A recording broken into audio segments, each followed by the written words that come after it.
La casa ubicada en Joaquín Capello 570, en el distrito de Miraflores, es la primera en la que he vivido sola. La alquilé a comienzos del 2010, convencida por la cercanía al malecón, a un buen mercado de barrio y a la casa de mi mamá. También por la amplitud de sus dos ambientes y del closet, ideal para mi gran guardarropa, lleno de prendas que alguna vez fueron las favoritas de personas con estilos muy diversos de quién sabe dónde. Otra razón importante fue que mi nuevo hogar es el anexo de una casa más grande, con la que comparte un bonito jardín, que le da luz, color y una inusual calma, con sus pajaritos y árbol de ciruelo, tan generoso en frutos que cosecharlos fue una pretensión inabarcable para mí. Esta antigua casa amarilla está en venta y por eso mi permanencia no está asegurada. Los interesados la visitan con modernos edificios en mente para su terreno, que contrastan con la tranquila vejez que la dueña imaginaba tener en ella, razón por la cual al parecer no se decide por ningún postor. Probablemente ninguno ha ofrecido la suma que para ella vale desprenderse de esa posibilidad de futuro, así como de un pasado vivido en un rincón bastante más campestre que el de los departamentos que se construirán aquí, acordes al ambiente que cada vez más ofrece este distrito, preso del boom de construcciones y especulación inmobiliaria del último lustro. Mientras la nostalgia, duda y negociación confunden a mi casera, yo observo diariamente el crecimiento de un edificio en construcción en la misma cuadra, exactamente al frente mío, y con cuyos ruidos me despierto cada día. En Joaquín Capello 551, la inmobiliaria Infinito ya está cercana a terminar uno de sus tantos proyectos para sueños infinitos, y que ofrece un espacio hecho a tu medida. Hace poco me sorprendí al descubrir que en esa misma dirección existió una de las tantísimas pequeñas disqueras que se dedicaban a descubrir y difundir talentos de todas partes del país y cuyas carátulas evidenciaban la novedad y energía de sus contenidos con una audacia alucinante. A medida que crece mi recientemente iniciada colección de discos producidos por Estrella Records, la ex disquera vecina, he podido constatar que sin haber sido de las más famosas, era una de las más avesadas gráficamente y muy constante en su rol de puente entre la capital y la producción musical del interior. El primer disco lo conseguí en Quilca, clásico reducto de buceadores aficionados y viciosos en búsqueda constante de la mayor novedad dentro de lo más antiguo.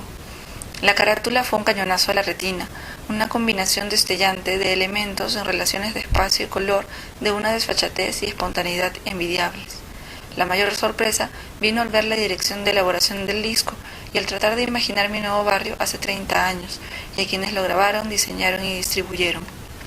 Aquella tarde compré bastantes discos, varios de ellos elegidos porque tenían títulos y canciones cuyo tema era la experiencia del migrante al llegar a la ciudad.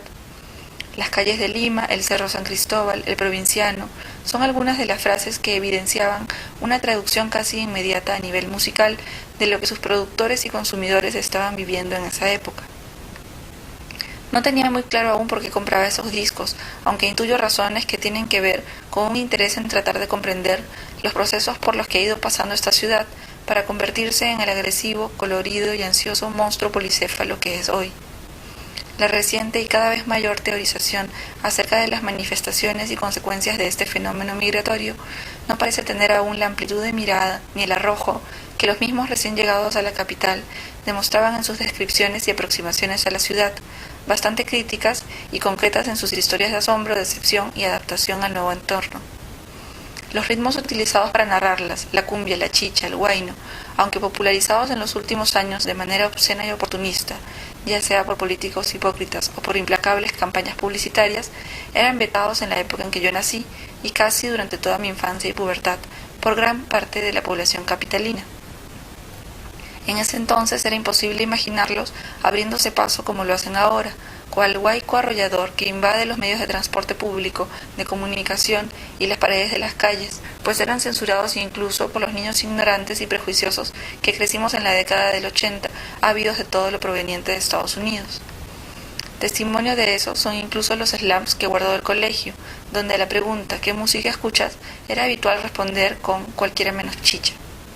Considerando que mi colegio era de izquierda y no se enseñaba inglés por razones ideológicas, me pregunto de dónde absorbíamos esa reticencia a conocer lo originado en el interior del país,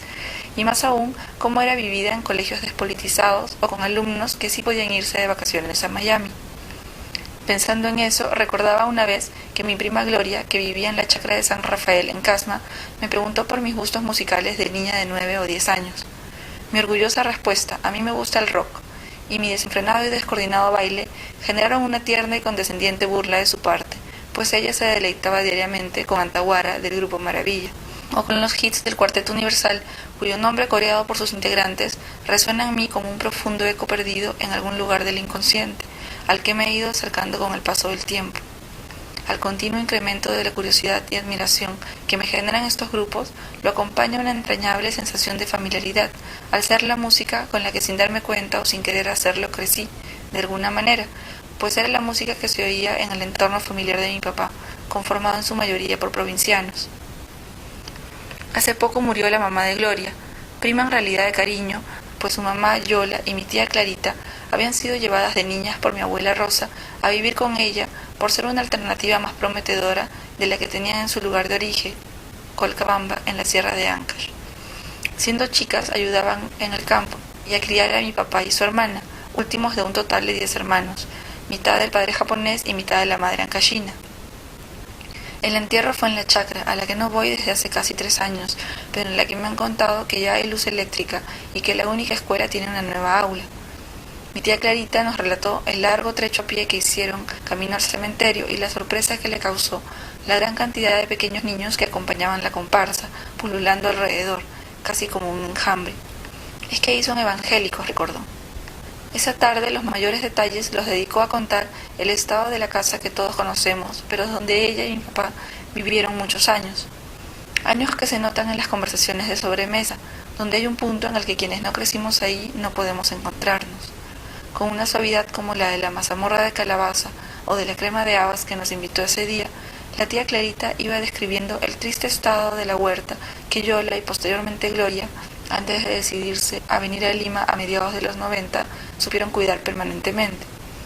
La delgadez de los chanchos que vivían atrás de la casa, la sequedad de las plantas, la palidez de las naranjas y las características de cada fruto, probablemente imperceptibles para mí,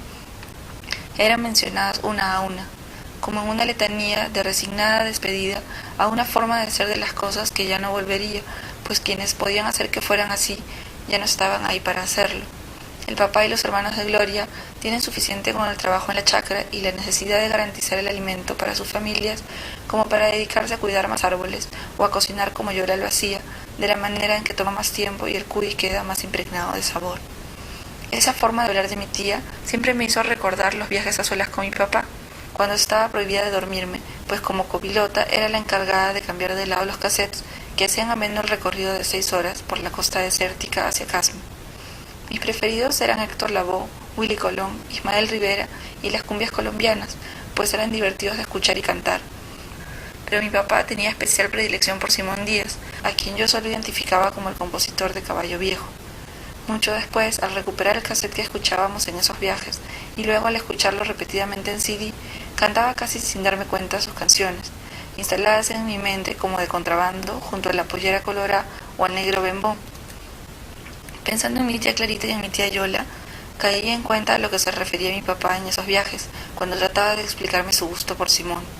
Un gusto que tenía raíces en una forma de hablar del campo,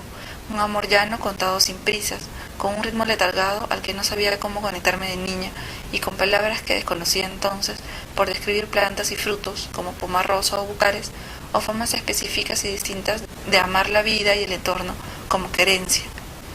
Esta palabra va adquiriendo cada vez más nuevas dimensiones para mí, con resonancias profundas y sin embargo aún borrosas, pero que se vislumbran un poco más claras de vez en cuando, al encuentro de ciertas canciones o lugares como el mercado de Condevilla o partes de Jesús María, o como hace poco al ver por primera vez fotos de infancia de mi padre y su familia en San Rafael, de sus paseos a la playa de Casma, de mi abuelo Joyce pocos años antes de morir. Mi papá lo conoció poco tiempo, pues nació cuando él era muy mayor y nunca nos contó mucho al respecto. Incluso hasta adolescente no podía recordar su nombre, pues casi no oíamos de él y menos podíamos hacernos una idea de cómo era, porque mi papá solo tenía una foto suya.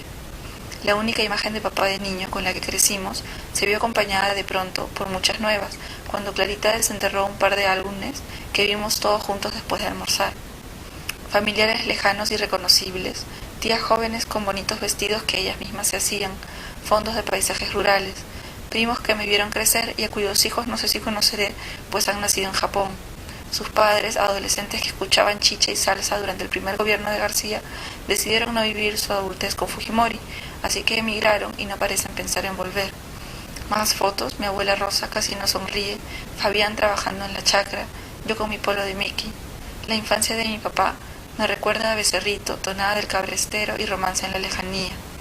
Hemos quedado en que elegiré algunas fotos para escanearlas y tenerlas yo también. No sé si mi tía sabe bien a qué me refiero con eso, pero me las va pasando y mi prima Odeli se ríe divertida mientras la escucha decir al dármelas muy tranquila: revívelas, revívelas.